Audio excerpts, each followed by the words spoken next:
people are speculating as to what he was doing the day before he died. He was so happy and so bright and so enthusiastic and cracking jokes and being funny and just being the guy that he was. And then he's gone.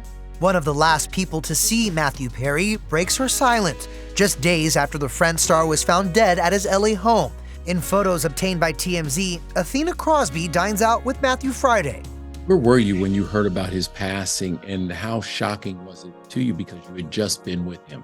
I was absolutely shocked and devastated. I remember thinking that this can't be real.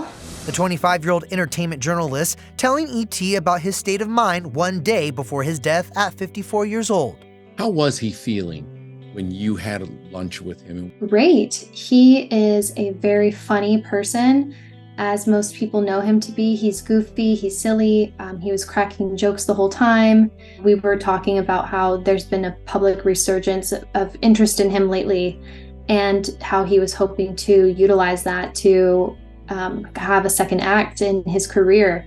And he was doing extremely, extremely well. He was happy as a clam. So that's the person that I spoke to. He was, I think, so optimistic and happy about everything that he wanted to do. How did you meet Matthew? Because, I mean, he's a pretty big star. We just met through a mutual friend, and I am somebody who's always looking to meet more interesting people. He had so many different projects coming up. I think he was looking to meet other creative people, like-minded people like him who would support him in his endeavors. One of those endeavors?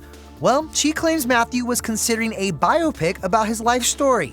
No, yes, I take this seriously, yes. And he wanted his 17 again counterpart, Zac Efron, to once more play a younger version of him on screen. He said that he wanted Zac Efron to play him and that he was going to ask him soon to do that. And he was just so looking forward to sharing more about his story and his recovery from addiction and really championing that cause to help more people.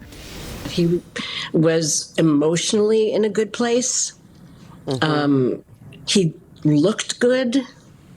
He quit smoking. That's Friends co-creator Marta Kaufman with more insight on the Today Show, revealing she spoke with Matthew 2 weeks ago. Do you know if he was sober at that point? Yes, he was sober. I'm Chandler. I make jokes when I'm uncomfortable. As for the iconic sitcom's ensemble, they're in mourning. The five stars offered a brief statement Monday, saying in part, "We are all so utterly devastated by the loss of Matthew. We were more than just castmates, we are family." You shared a beautiful message about his life and who he was. If you could say one more thing to Matthew, what would you tell Maddie? I would tell Maddie that I am so proud of him and that he is so brave, and that he didn't deserve this. And there are so many people who are such huge fans of him that are devastated by his passing, and he just went way too soon. And this is one of those situations that encourages people to reach out to the ones that they know, whether that be their friends, their family member, or people that they love, and just let them know how much they mean to them. Life is so extremely short that we have to make the most of the time that we're given, and I think he did exactly that.